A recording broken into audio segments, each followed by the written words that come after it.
सो hi guys, आज हम try करने वाले हैं भेलपूरी। स्पाइसी सी बनवाई थी भाई हमने। तो ऐसी सी अपनी कुछ भेलपूरी, नमकीन, प्याज, टमाटर। इसका भी भाई अलग ही स्वाद होता है।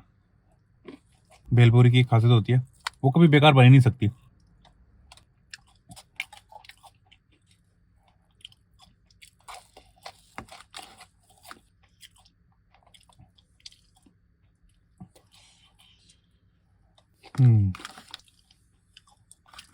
और भाई धनिया का भी अपना अलग ही स्वाद है। हर चीज को स्वादिष्ट बनाता है भाई।